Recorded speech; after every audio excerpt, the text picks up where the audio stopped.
সর্ববেদান্ত সার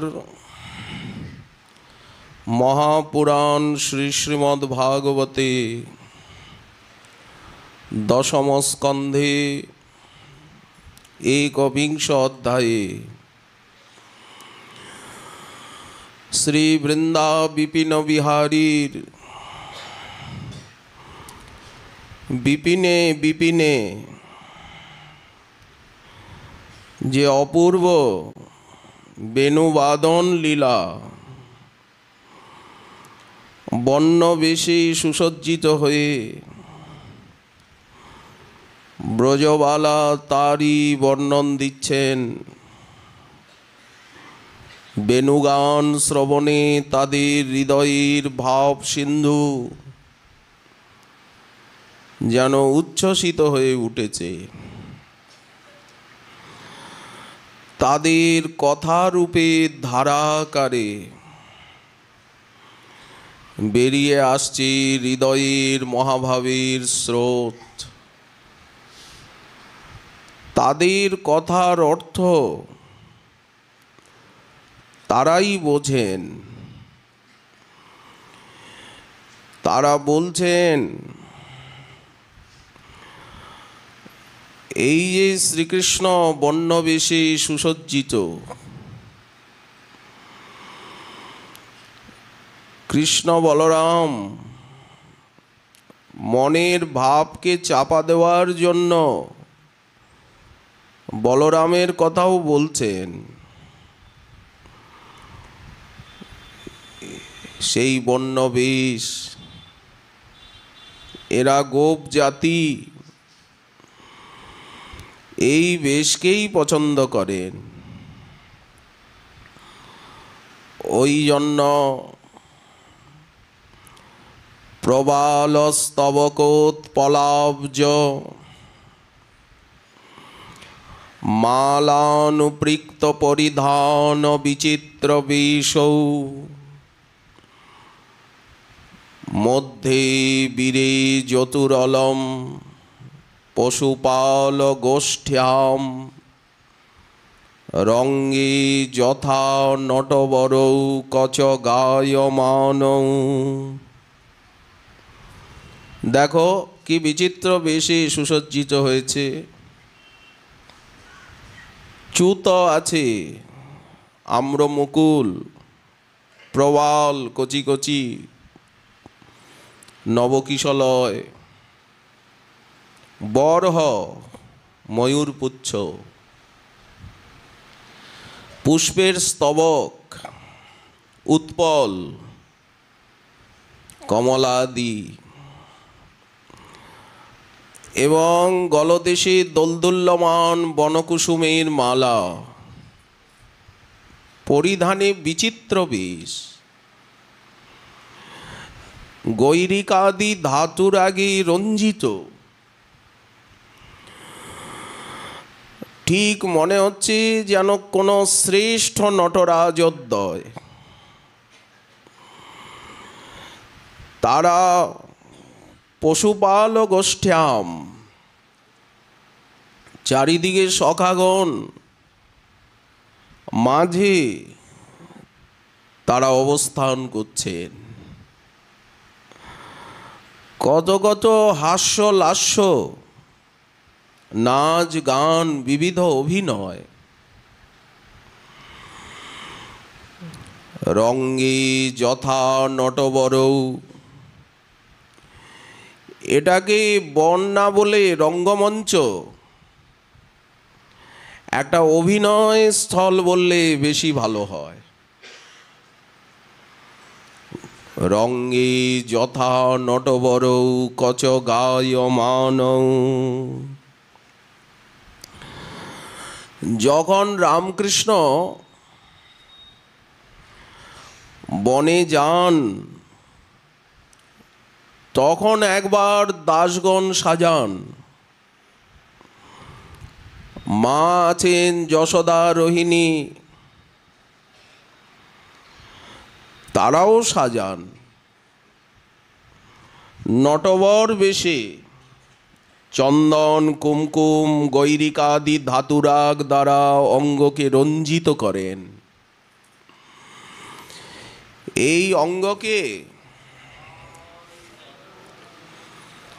রঞ্জিত করতে হয় কি? তথাপি তারা রঞ্জিত করেন অঙ্গকে।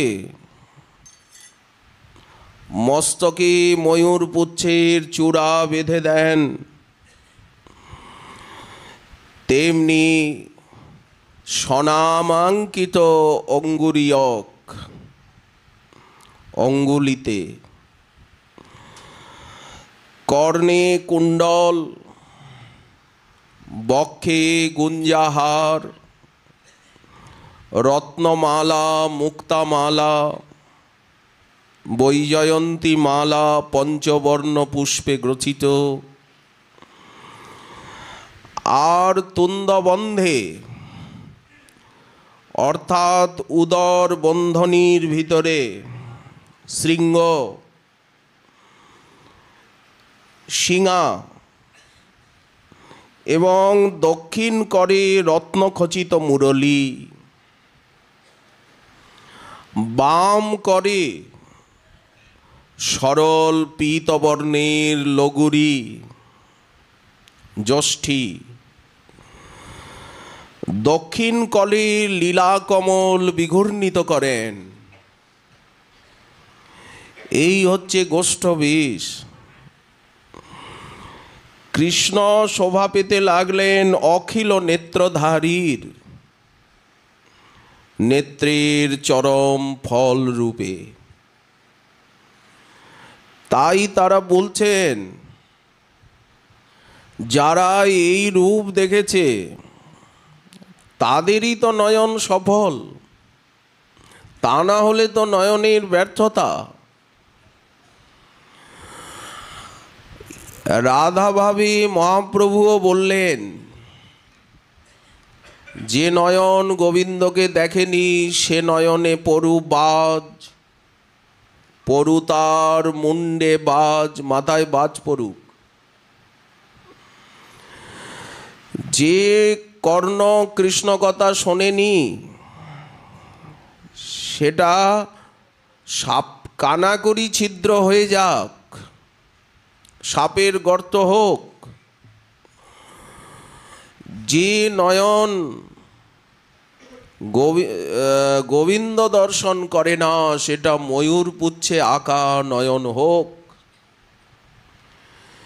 যে জিহ্বা কৃষ্ণ কথা কৃষ্ণ নাম বলে না সেই জিহ্বা ভেগ জিহ্বা হোক। যে হাত দুটো সেবা করে না সেই হাত দুটো মৃতের হাত হোক, হলেই ভালো। হবে কি, হয়েই তো আছে। ভাগবত বলছে হয়েই আছে। সেই পা দুটো গাছের গুড়ি হোক, হয়েই আছে। সেই হৃদয় বজ্রসার হোক। রাধারানী বলছেন, যে নিজের সুখ চায় সে মরে না কেন? নিজের সুখ চাইছে, গোবিন্দের সুখ না চেয়ে। একে বলা হয় ভক্তি। দেহ, ইন্দ্রিয়, মন, প্রাণ কখন সফল হয়? কেন এই দেহটা পেয়েছি? ভগবত ভজনের জন্য। তাহলে যারা কৃষ্ণ না দেখেন তাদের মাথায় বাজ পড়ার কথা যে মহাপ্রভু বললেন, তো আমাদের মাথায় কি বাজ পড়বে? বজ্রাঘাতে মরব? কৃষ্ণকে সাক্ষাৎ দেখেন যারা নিত্যসিদ্ধ পার্ষদ আর যারা প্রেমিক। আমরা কৃষ্ণকে তো দেখিনি, কি করে দেখব? মহাজন বললেন, খবরদার কখনো এরকম কথা বলবেন না। কৃষ্ণকে দেখেননি এই কথা বলবেন না। যারা অনর্থগ্রস্ত সাধন দশায় আছেন তারাও কৃষ্ণকে দেখছেন। কারো মাথাতেই বাজ পড়ার সম্ভাবনা নেই। বললেন কি করে আমরা দেখলাম? বললেন কেন? ভক্তি সাধনায় যেটি সাধন সেটি সিদ্ধি, যেটি সিদ্ধি সেটি হচ্ছে সাধন। সাধনাবস্থাতেও সিদ্ধির সাজাত্য রয়েছে। আপনারা মন্দিরে মন্দিরে অর্চাবতার রূপে বিগ্রহ রূপে দেখছেন কিনা? তো আপনারা কি করে বললেন যে কৃষ্ণ দেখেননি? মন্দিরে গিয়ে যে দর্শন করছেন সেটা তো সাক্ষাৎ দর্শনই। রূপ গোস্বামীপাদ যে বললেন গোবিন্দকে দেখবেন না, স্মেরাং ভঙ্গিত্রয় পরিচিতাম সাচি বিস্তীর্ণ দৃষ্টিম বংশী নস্তাধর কিশলয়ান উজ্জ্বলাং চন্দ্রকেন গোবিন্দাক্ষম হরিতনুমিত কেশীতীর্থোপকণ্ঠে মা প্রেক্ষিষ্টা সখে যদি তব বন্ধু সঙ্গে স্থিরঙ্গ। আপনারা দেখছেন কিন্তু ভাবছেন বিগ্রহ দেখছি। বিগ্রহ নয়, সাক্ষাৎ ব্রজেন্দ্র নন্দন। বিগ্রহ ভাবলেই অপরাধ হবে। চিত্রপট নয়, সাক্ষাৎ। রাধারানী চিত্রপটকে সাক্ষাৎ রূপে অনুভব করলেন। বললেন চিত্রপটের থেকে বেরিয়ে আর আমার ভিতরে প্রবেশ করে গেল। এই দেখ কাঁপছে, চিত্রপটের ঠোঁট দুটো কাঁপছে, কথা বলতে চাইছে আমার সঙ্গে। চিত্রপট থাকে না, বিগ্রহ থাকে না, জীবন্ত হয়ে যায়, সচেতন হয়ে যায়। যে পাষণ্ডী করে তারে প্রতিমা হেন জ্ঞান, সেই পাপে তার নাহিক নিস্তার, ঘোর নরকেতে পড়ে কি বলিব আর। তাহলে আপনারাও দেখছেন, আপনারাও তাকে পেয়ে গেছেন, বিগ্রহ রূপে পেয়ে গেছেন, নাম রূপে পেয়ে গেছেন, মন্ত্র রূপে পেয়ে গেছেন, গ্রন্থ রূপে পেয়ে গেছেন, ধাম রূপে পেয়ে গেছেন। কে বলল পাওয়া হয়নি? অতএব এখানে মাথায় বাজ পড়বার কোনো প্রসঙ্গই নেই। সরল সহজ কথা। পাশে আছেন বলদেব। বলদেবেরও শোভা সৌন্দর্য কেমন? বললেন একেবারে সে তদ্রিতুল্য, যেন সাদা পাহাড়ের মতো। সেই শুভ্র অঙ্গে কস্তুরীর চর্চা। গোবিন্দের অঙ্গে কুমকুম আর দাদার অঙ্গে কস্তুরী। চন্দন কুমকুম দ্রবয়ে রঞ্জিত নন্দনন্দন, আর দাদা কস্তুরী মাখতে ভালোবাসেন। কস্তুরী নীল চিত্রিত অঙ্গ। মস্তকের দক্ষিণ দিকে হেলানো মনোহর চূড়া। গোবিন্দের চূড়াটা বাম দিকে হেলানো, আর বলদেবের চূড়াটা ডান দিকে হেলানো। নটবর বেশ। আর কি রয়েছে? বাহুতে মণিকাঞ্চন বিরচিত কেউর আদি অলঙ্কার। দক্ষিণ কর্ণে কুণ্ডল, এক কানে কুণ্ডল দাদার, আর বাম কর্ণে একটা উৎপল। এই যে ব্রজবালা বলছেন, হস্তে রয়েছে শৃঙ্গ, খুরলি, জ্যৈষ্ঠী, নীল ধটিতে, উনি পিত ধটি পরেছেন, পীতাম্বর, ইনি নীলাম্বর। নীল ধটিতে সজ্জিত হলেন। কি অপূর্ব শোভা রামকৃষ্ণের! এইভাবে সাজানো হয়। মা যশোদা, রোহিণী আদি স্বর্ণ থালাতে কর্পূর বর্তিকা নিয়ে, ঝলকত কাঞ্চন থাল কি আরতি করেন। নির্মঞ্চন, অঙ্গ ঝলমল করতে থাকে মাধুরীতে। পরমানন্দ সাগরে নিমজ্জিত হয়ে যান সকলে রাম কানাইকে দেখে। ব্রজবালা বলেন, এই রূপ যেন আম্র আঠা, এ যেন আমের আঠা। নারীর মনে পৈশে হায়, যত্নে নাহি বাহিরায়, তনু নহে সে আকুলের কাটা। কে বলল তনু? এ যে সে আকুলের কাটা। এমনই মাধুরী হৃদয়ে যদি একবার প্রবেশ করে গেল। কি করে প্রবেশ করবে? প্রথমে এই রূপমাধুরী আমরা কি করে দেখব? বললেন বিগ্রহ স্বরূপের মধ্যে দিয়ে দেখব। বিগ্রহের মধ্যে দিয়ে এই মাধুর্য হৃদয়ে প্রবেশ করবে। ওই জন্য মন দিয়ে নিত্য বিগ্রহ দর্শন করতে হবে, বিগ্রহ সেবা করতে হবে সাক্ষাৎ জ্ঞানে। ওখান থেকে মাধুর্যের অনুভূতি জাগবে।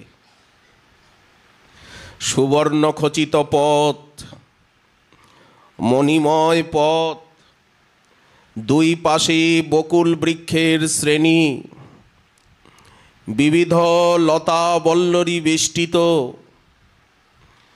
সেই ছত্রাকার সুশীতল পথে রামকানাই চলেছেন। ভৃঙ্গের ঝঙ্কারে, কোকিলাদির কুজনে মুখরিত মার্গ। কেমন বৃন্দাবন! চরণ সুখদায়ী। মা যশোদা বন্যভোজনের জন্য তার আমোদজনক নানা প্রকার মিষ্টান্ন মোদকাদি দাসদের হস্তে সমর্পণ করেন। এগুলো আগ্রহের সঙ্গে খাওয়াবে তোমরা। পানার্থক কর্পূর বাসিত নানা রকম রসালা, রসালা বলতে নানা রকম শরবত, শিখরিণী আদি মা দাসগণকে দেন। সুশীতল জল চন্দ্রকান্ত মণি নির্মিত ভৃঙ্গারে মাঝে মাঝে তাকে জল পান করাবে। দাসরাও থাকে। তাম্বুল বিটিকা, স্ফটিক মণি নির্মিত মনোহর সম্পুট, তাতে সময় জেনে তোমরা এগুলো যোগাবে। তারপরে শ্রীকৃষ্ণ বংশী বিষাণ যষ্টিধারী সব নিজ সম বেশভূষায় সজ্জিত, আর সখাগণ সঙ্গে পরিবেষ্টিত হয়ে মন্দ্র ঘোষ নামক শৃঙ্গার রব করতে করতে, গোবিন্দের শৃঙ্গার নাম হচ্ছে মন্দ্র ঘোষ, সকলকে জানান যে আমি যাচ্ছি, আমি আসছি। এই সময়ে যারা ঘোষণা করে তারা বলতে থাকেন মুকুন্দ বনে যাচ্ছে। এখন মুকুন্দ বনে গমন করছেন। এই আওয়াজ হতে থাকে। অনেকেই মুকুন্দের দর্শনের নিমিত্ত আর উৎকণ্ঠিত। মুকুন্দ বনে যাচ্ছে, এমনকি সুখ শাড়িগুলো পর্যন্ত বলতে থাকে পিঞ্জরার সুখগুলি পর্যন্ত বলতে থাকে মুকুন্দ বনে যাচ্ছে। মুকুন্দ এখন বনে গমন করছেন। ব্রজবালাগণের ইচ্ছা হয় যে গুরুজনকে ফাঁকি দিয়ে তাকে দেখব, কি করে জড়তি আদিকে বঞ্চনা করে গুরুজনকে, যখন তুমি যাও রঙ্গে তখন আমি দুয়ারে দাঁড়ায়ে, যদি সখা হতে পারতাম,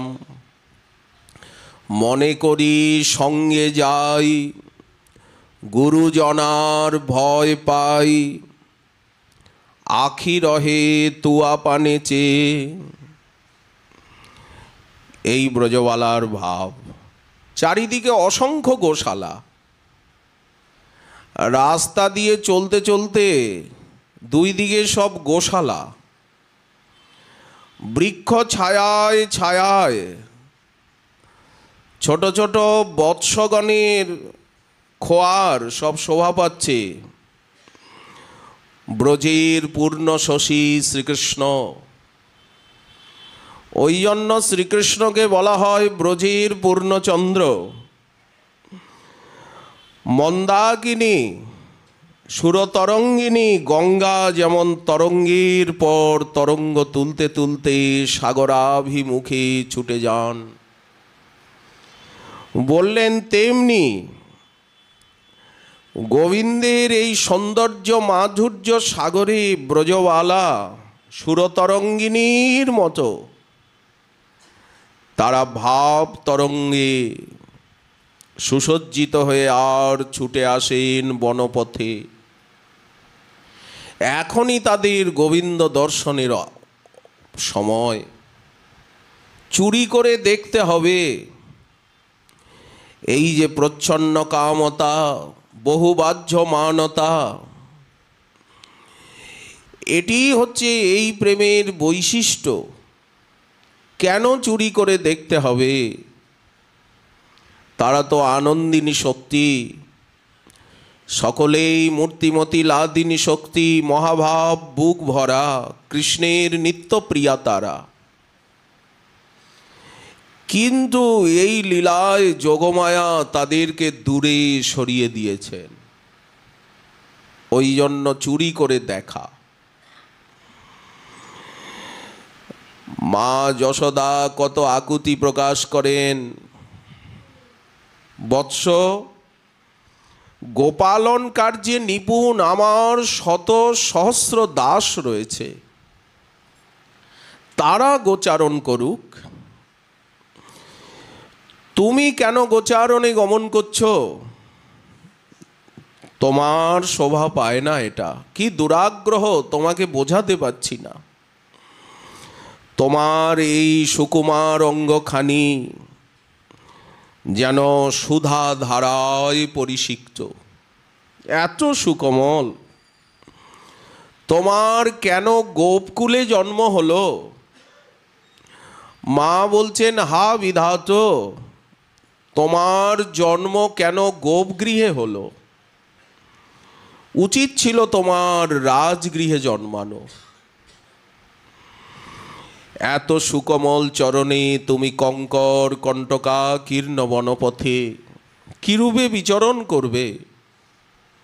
সে ভয়ে সঘনে প্রাণ কাঁপে, বারব অনল পারা বিষম রবির খরা, কেমনে সহিবে হেন তাপে? প্রখর রবির তাপে তুমি গলে যাবে বৎস। ব্যাস, এতটুক এসেছ, চলো, ফিরে চলো। নবনীত কোমল তোমার অঙ্গখানি, গোচারণে অরণ্যে তোমায় পাঠিয়ে আমি কিরূপে জীবিত থাকব? বৎস, যদি গোচারণেই যাও তো এই ছত্রটা নাও, ছাতাটা নাও, পাদুকাটা নাও। হে মাত, হে পিত, আমরা গোপ জাতি, গো সেবাই আমাদের স্বধর্ম। সেব্য গোসমূহ তারা পাদুকাবিহীন, ছত্রবিহীন। আর আমরা গোপ যদি ছত্র পাদুকা ব্যবহার করি তাহলে সেবা ধর্ম থাকে? এই সেবা ধর্ম সুনির্মল, বিশেষত গো সেবা ধর্ম। মাত্র ধর্ম যারা পালন করেন তাদের আয়ু এবং যশ বৃদ্ধি হয়। ধর্মকে যারা রক্ষা করেন ধর্ম তাদেরকে রক্ষা করে। ধর্মকে ছেড়ে দিলে ধর্ম তাদের ছেড়ে দেয়, ফলত তখন তারা আশ্রয়বিহীন হয়ে যায়। কি করে ধর্ম ত্যাগ করব আমরা? প্রাণপতিম পুত্রের মুখে এই সব কথা শুনে মা ভাবছেন নারায়ণের কৃপাজাত সন্তান। তা না হলে এরকম কথা কেউ বলতে পারে? বৃদ্ধ বৃদ্ধ গোপরা বড় বড় পায়ে জুতো দিয়ে আর গোচারণ করছে, আর আমার এই দুগ্ধপোষ্য শিশু কিনা বলে যে পাদুকা পরতে নেই, ছাতা ও ব্যবহার করা চলবে না। সেব্যের চরণে পাদুকা নাই, ছাতা নাই, আর আমি সেবক হয়ে কি করে পাদুকা ছাতা ব্যবহার করব? নারায়ণের চরণে শরণাপন্ন হচ্ছেন মা, নারায়ণই রক্ষা করবে। হে মাতো, হে পিত, আমরা বৃন্দাবনে বিপুল তৃণক্ষেত্রে বিচরণ করি। আমরা যে কোনো জায়গায় ঘুরি না, কঠিন পথে নয়। যেখানে বিপুল তৃণসমূহ সেইখানে ছেড়ে দিই ধেনু, আর স্নিগ্ধ সুগন্ধিত সুশীতল ঘন সন্নিবিষ্ট নিবিড় পল্লবযুক্ত তরুর ছায়ায় ছায়ায় আমরা বিচরণ করি। এখানে বৃক্ষগুলি তো ছাতা। মা, তুমি ছাতার কথা বলছো? তুমি তো বৃন্দাবনে গিয়ে ভালো করে বৃক্ষের শোভা দেখনি। বৃক্ষগুলি ছাতার মতো মা। ধেনুগুলি চড়তে চড়তে দূর বনে চলে যায়। মা ওগুলোকে এক জায়গায় আনতে, একত্রিত করতে কোনো পরিশ্রম হয় না। কেন জানো? এই যে নবীন মুরলী, আমি বাঁশি বাজানোটা শিখে নিয়েছি। এই নবীন মুরলী ধারণ করেছি, এর যখন আমি নাদ করি, মা এই বাঁশিটা যখন বাজাই, সব ধেনুগুলো এক জায়গায় হয়ে যায়। মা, তুমি বৃন্দাবনের পথের নিন্দা করলে। তুমি বললে বৃন্দাবনের পথ কঠিন, কঙ্কর কণ্টকাকীর্ণ। তুমি কোনোদিন যাওনি সেই পথে। তুমি যদি যেতে তাহলে প্রশংসা না করে থাকতে পারতে না সেই পথের। চমরি মৃগ সব সময় পথগুলোকে ঝাড় দিচ্ছে। বৃন্দাবনে ঝাড়ু দেয় কে? বলেন চমরি মৃগগুলি। চমরি মৃগের লেজ চামর, আসল চামর হচ্ছে চমরি মৃগের পুচ্ছ।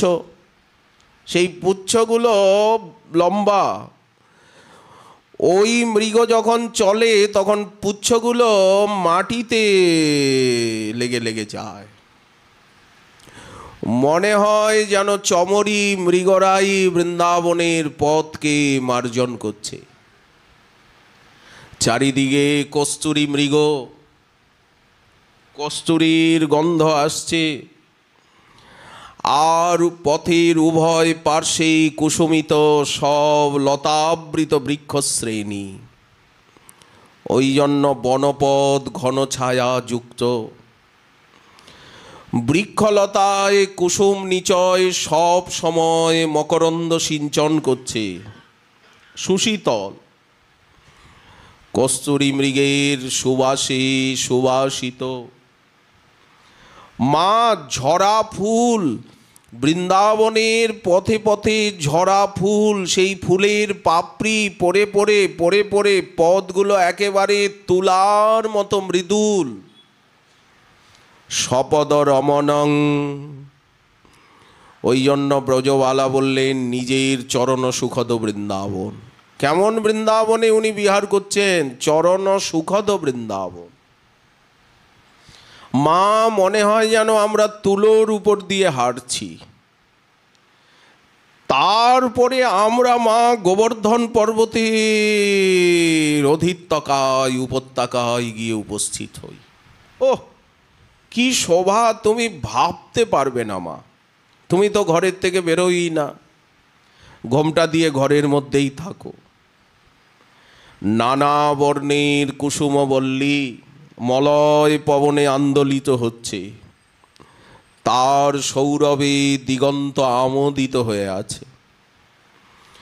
চারদিকে নির্ঝরিণী সব ঝর্ণা, তার কলকল্লোল, ভ্রমরের ঝঙ্কার, কোকিলের কুহুধ্বনি, ময়ূরের নেত্র বিমোহন নৃত্য। এই জন্য বলি মা, না দেখলে আমি ভাষায় তোমায় বোঝাতে পারবো না। তোমার এই যে নন্দীশ্বরের মণিমন্দির, এই মণিমন্দিরের শোভাকে মন্দীভূত করে রেখেছে গোবর্ধনের শোভা। মধুমঙ্গল বললেন, মা তুমি তো জানো আমি খেতে ভালোবাসি, তো আমি প্রকৃত কথা বলছি শোনো। বনে যে সুখ, সেই সুখের এক কণাও তোমার ঘরে নেই। কেন জানো? প্রথমে ভোজনের সুখটাই বলি মা। এই যে তুমি পাকা আম, কাঁঠাল, কলা, ডালিম, এই ফলগুলো আমাদেরকে দাও, ওগুলো তো বৃক্ষের থেকে পেড়ে এনে আর তুমি ঘরে রেখে আর পাকিয়ে আমাদেরকে দাও। আর আমরা ওখানে ওখানে একেবারে সুপরিপক্ক ফল, বৃক্ষের পাকা ফল, সঙ্গে সঙ্গে আমাদের চলতে চলতে টুপ করে ফল পড়ল, টুপ টুপ করে পাকা আম পড়ছে। মা কি বলবো, কাঁঠাল পেকে একেবারে ফেটে আছে, আনারস, কলা একেবারে পেকে সব ফেটে রয়েছে। সুপরিপক্ক ফলগুলো চোখের সামনে পড়ছে, আমরা পেরে পেরে আস্বাদন করি। মা তার যে সুগন্ধ, তার যে মধুর আস্বাদ, আর তুমি যে ফলগুলো ঘরে দাও, এই ফলগুলো সব বাসি পুরনো ফল।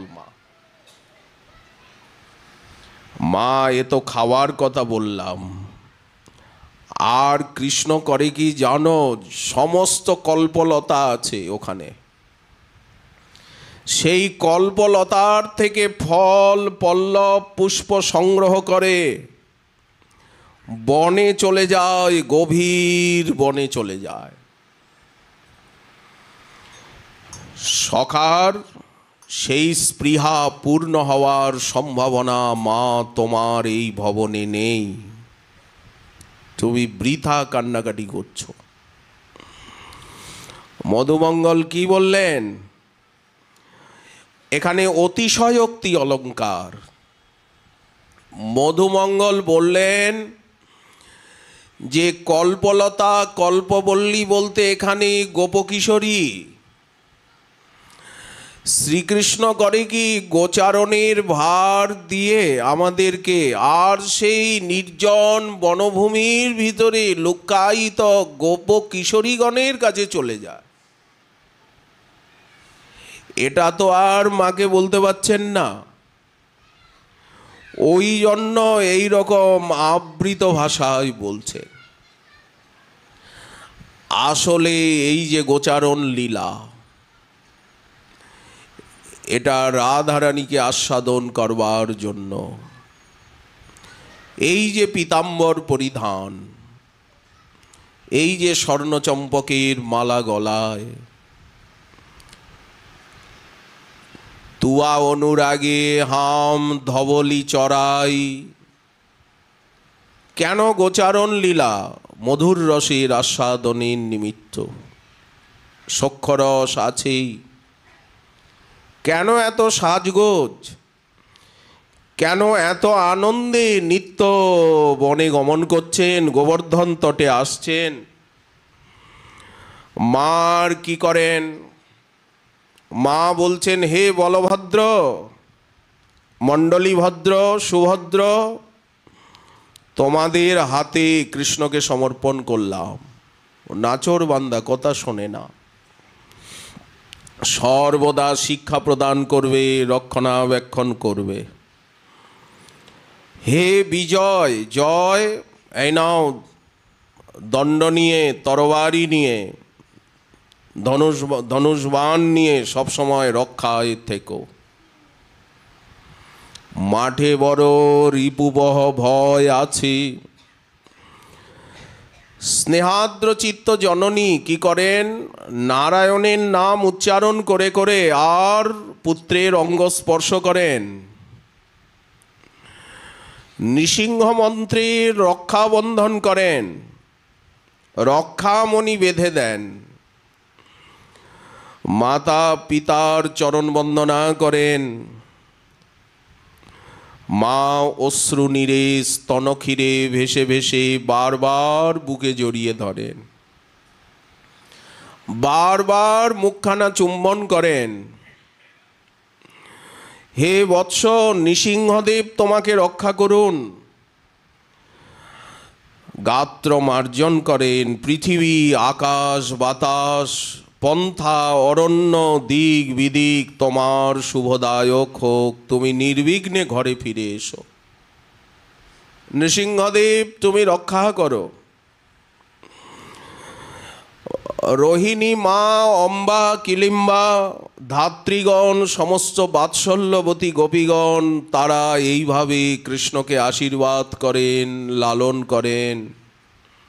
বলদেবকেও লালন করেন, আশীর্বাদ করেন। ধেনুর পাল নিয়ে আগে বাছুর, নানা বর্ণের বাছুর, ব্রজবাসীর চিত্তকে হরণ করতে করতে আর কৃষ্ণ বলদেব সখাগণ সঙ্গে বনপথে চলেন। মা, তুমি এখনো পিছনে পিছনে আসছো। মা কিছুতেই ছাড়বেন না, পিছনে পিছনে আসেন।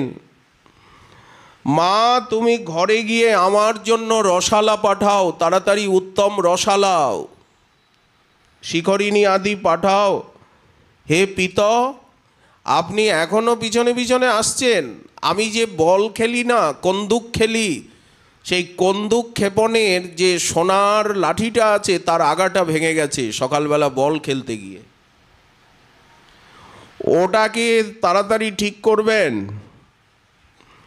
যশোদা বললেন, আমি তোমার জন্য অতি শীঘ্র সুমিষ্ট ভোজ্য পেয়েও পাঠাচ্ছি। তুমি মধ্যাহ্নে ভোজন করবে, অপরাহ্নে শীঘ্র ফিরে আসবে বাছা। মা, ফিরে আসবো না, বনেই থেকে যাব। যদি শুনতে পাই যে তোমরা ঠিকমতো মধ্যাহ্নে ভোজন করেছো, সুস্থ আছো, কান্নাকাটি করছো না, তাহলেই কিন্তু আমি ফিরে আসবো, না হলে কিন্তু আমি বনেই থেকে যাব আজকে। মা বারবার মুখখানাকে চুম্বন করছেন, রক্ষাবন্ধন করছেন, নারায়ণের নাম উচ্চারণ করে করে অঙ্গ স্পর্শ করছেন, নৃসিংহদেবের দোহাই দিচ্ছেন। এই ভাব দেখুন। ব্রজবালাগণ তারা তাদের কটাক্ষরূপী পান পাত্রে গোবিন্দের অঙ্গরূপী লাবণ্য আস্বাদন করছেন, লাবণ্য সার বপু। এরা কাছে যেতে পারছেন না, কিন্তু দূরের থেকে আজ বনমালী বনে যাচ্ছেন, দেখে মূর্ছিতা হয়ে যাচ্ছেন কোনো ব্রজবালা। সখী তাকে অলক্ষ্যে ধরে নিয়ে যাচ্ছেন। কি অপূর্ব খেলা বনে বনে, আজও বনে আনন্দ বাধাই। ব্রজবাসীগণ অনেক অনুরোধে তারা এখন আর পেছনে নেই। শ্রীকৃষ্ণ বলরাম দেখছেন আমরা বনের ভিতরে প্রবেশ করেছি। ওই যে নন্দীশ্বর দেখা যায়। এখন তো আমরা স্বচ্ছন্দ, আর গুরুজন নেই। তখন কেউ নৃত্য করছেন, কেউ গান করছেন, কেউ হাসছেন, হাসাচ্ছেন, লাস্য, কূর্দন এবং পরিহাস আদি। কীরকম পরিহাস! মাতৃগণ এতক্ষণ যে ভাব প্রকাশ করছিলেন, সখারা সেই ভাব প্রকাশ করে গোবিন্দকে বারবার বুকে জড়িয়ে ধরছে। বাছা তাড়াতাড়ি, হাসাচ্ছে কৃষ্ণকে বলরামকে, বাছা তাড়াতাড়ি ঘরে ফিরে এসো, নারায়ণ তোমাকে রক্ষা করুন, নৃসিংহদেব তোমাকে রক্ষা করুন, এই বলে হো হো করে হাসছে। কেউ বা ব্রজবালার মতো অবগুণ্ঠন টেনে আর গোবিন্দের দিকে চঞ্চল নয়নে কটাক্ষপাত করছে, অনুকরণ করছে ব্রজবালার। কেউ বা হাসতে হাসতে গিয়ে লতা বৃক্ষের আড়ালে থেকে আর গোবিন্দের দিকে তাকাচ্ছে। কেউ বা মন্ত্রী হয়ে মন্ত্রণা দিচ্ছে। নানাভাবে সখাগণ তারা আনন্দ বিধান করছেন রাম কানাইয়ের। রাম কানাই প্রবেশ করছেন বৃন্দাবনে, সকলের কুশল জিজ্ঞাসা করছেন। হে লতাগণ, হে তরু সকল, তোমরা কুশলে আছো তো? হে মৃগকুল, হে কোকিল নিচয়। বনদেবীগণ বনকে জাগ্রত করছেন, সুসজ্জিত করছেন। বন যেন ঘুমিয়েছিল কৃষ্ণ বিরহে। বৃন্দাদেবী বনকে জাগান। হে বৃন্দাটবী, তুমি সাবধান, ঘূর্ণা পরিত্যাগ করে উল্লাসযুক্ত হও। গুণাবলী প্রকাশ করে তুমি রাম কৃষ্ণকে আনন্দিত করো।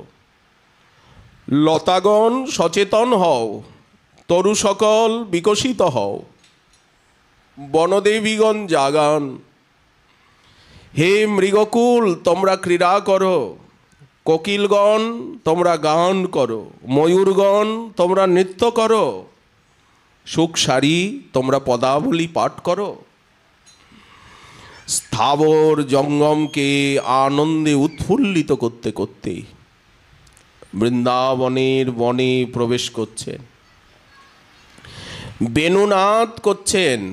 আমি যে বনে প্রবেশ করেছি সেটা সকলকে জানাতে আর বংশী বাদন করছেন, অমৃত বর্ষণ।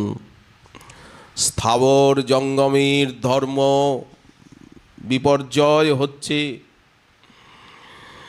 বেণুনাদে আকৃষ্ট হয়ে মৃগকুল, মৃগীকুল তারা সব রামকৃষ্ণের কাছে এসে গেছে। ময়ূরগুলি পিচ্ছ বিস্তার করে নৃত্য করছে। হংস, সারস, চটক তাদের রব যেন বলয় নূপুর কাঞ্চিত ধ্বনির মতো। স্বর্ণ কমলিনী সরোবরে প্রস্ফুটিত, তাতে ভ্রমর গুঞ্জার করছে। পাশে পাশে কত ফলের বৃক্ষ, দারিম্ব, নারঙ্গ, বিল্ল। এর শোভা দেখে, বনভূমির শোভা দেখে পত্র পুষ্প ফলের গোবিন্দ বিমোহিত। জিজ্ঞাসা করছেন, হে তরুগণ তোমরা কুশলে আছো তো? হে মৃগী তোমরা ভালো আছো তো? হে স্থাবর জঙ্গম পক্ষীকুল, তোমাদের মঙ্গল তো, সুখে আছো তো? সকলের কুশল জিজ্ঞাসা করতে করতে নিজের নিরুপম সৌন্দর্য মাধুর্য মুরলী নাদামৃতে আর বনভূমির সকলের মনকে মোহিত করে গাভীকুলকে ক্ষুধার্ত এবং তৃষিত দেখে গোবর্ধনের উপত্যকায় এসেছেন বনমালী। এই গোবর্ধন তট তার বড় প্রিয়। অনেক জায়গায় উনি গোচারণ করেন, কিন্তু সবচেয়ে বেশি ভালোবাসেন গোবর্ধন তট আর যমুনার তট। যমুনার তীরে তীরে গোচারণ লীলা আর গোবর্ধনের উপত্যকায় উপত্যকায় সেখানে কত কত বিহার বেণুনাদ করতে থাকেন। সেখানে নাচ গানের আসর বসে। চারিদিকে সব সখা ময়ূর ময়ূরী মৃগ ভৃঙ্গি পক্ষীকুল নাচ গানের আসর বসেছে। ব্রজবালা বর্ণন করছেন, সখাগণ আরও সাজিয়েছেন রামকানাইকে। চলতে চলতে যা সুন্দর জিনিস পান সেটা তারা শ্রীকৃষ্ণকে উপহার দেন। কোনো একটা বনফুল পেলেন, কিশলয় পেলেন, কাচ গুঞ্জা মণি স্বর্ণ ভূষিতাপি অভূষয়ন, নবজলধর কান্তি গলিত কাঞ্চনের মতো পীত বসন, আর কর্ণে মকরাকৃতি কুণ্ডল, কুমকুম আদি সুগন্ধ চর্চায় চর্চিত অঙ্গ, গলায় স্বর্ণযুথির মালা, স্বর্ণচম্পকের মালা, বৈজয়ন্তী মালা, বনমালা, সিকিপুচ্ছের চূড়া মস্তকে, যেন লাবণ্যের মহাসিন্ধু, সৌন্দর্যই যেন জলরাশি, আর লাবণ্যই যেন উত্তুঙ্গ তরঙ্গমালা, আর মদনাবেশ যেন ঘূর্ণা। গোবিন্দের ভিতরে মদনাবেশ, মদনমোহন, আর নব তরুণিমায় তারুণ্য শোভা অপূর্ব। চারিদিকে নানা রকম পক্ষীকুল, তারা আওয়াজ করছেন। এই যে চ্যুত প্রবাল বরহ স্তবকোৎপলাব্জ মালানুপৃক্ত পরিধান বিচিত্র বেশৌ। ব্রজবালা আছেন গৃহে, আর রাম কানাই আছেন গোবর্ধন তটে। কখনো সেই যমুনার তটে চলে গেছেন, কিন্তু এরা দেখছেন মালানুপৃক্ত পরিধান বিচিত্র বেশৌ, কিভাবে সেজেছেন তারা। সখাগণ নাচ গান করছেন, নানা রকম মন্ত্রণা, নানা রকম খেলা। কখনো রাম কৃষ্ণকে তারা রাজা বানাচ্ছেন, নিজেরা মন্ত্রী হয়ে গেছেন। কখনো যুদ্ধের খেলা চলছে, মাতামাতি রণ। এই জগতে বালকরা যত রকম খেলা খেলে, বললেন সব রকম খেলায় আজ মেতে গেছেন। পাতিয়া বিনোদ খেলা রাখালো হইল ভোলা, সেই বন্যবেশ মধ্যে নাচ গান, গান নৃত্য চলছে গোবর্ধন তটে। মধ্যে বীরে যতুরলং পশুপাল গোষ্ঠ্যাম। গাভীগুলি তৃণভোজন কি করবে, পাখিগুলি ফল কি খাবে, কিচিরমিচির কি করবে? রাম কানাইয়ের রূপ দেখে তারা বিমোহিত। খেলা সমাধিয়া শ্রমযুত হইয়া সখাগণ করি সঙ্গে। কখনো মানস গঙ্গায় জলবিহার করছেন মত্ত মাতঙ্গের মতো, কখনো গোবিন্দকুণ্ডে জলবিহার করছেন, কখনো বা যমুনার তীরে যমুনার জলে জল খেলা হচ্ছে, জলবিহার। বর্ণবেশ সুসজ্জিত হচ্ছেন। মা যা সাজিয়েছিলেন এখন তো স্নান করলেন, আবার নূতন করে সখারা সাজাচ্ছে। কি দিয়ে সাজাচ্ছে? এই যে চ্যুত প্রবাল, চ্যুত বলতে আম্র, মুকুল, আমের কোমল লালিম পল্লব, চ্যুত প্রবাল, বরহ স্তবকোৎ পলাব্জ, ময়ূরপুচ্ছ, পুষ্পের স্তবক, উৎপল বনমালা, মালানুপৃক্ত পরিধান বিচিত্র বেশৌ। অঙ্গকেও চিত্র বিচিত্র করেছেন গৈরিকাদি ধাতুর আগে। ভোজন করছেন, দেখুন ভোজন সম্ভার ছিল ভারে ভার, ভোজনে বসিলার অঙ্গে। পারি বনপাত তাতে নিল ভাত, দই ভাত, দুধ ভাত, আচার আছে, নানা রকম বনফল আছে। পারি বনপাত তাতে নিল ভাত। আর শৃঙ্গা ভরি জল কিসে নিল? বললেন শৃঙ্গায় ভরে জল নিল, বাঁশিতে ভরে জল নিয়েছে। বাঁশির ছিদ্রটা বন্ধ করে একদিক দিয়ে যতটুকু ধরে, এই যে সবে কহে ভাই কানাই আমার, কেমন খেলা করছেন?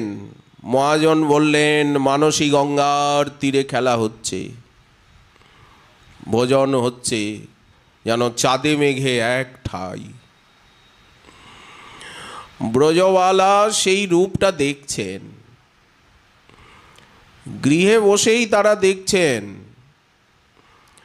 আবার বনেও গমন করেন পুষ্পচয়নাদি ছলে, কিন্তু কাছে তো যেতে পারেন না, ওই দূরের থেকে দেখা।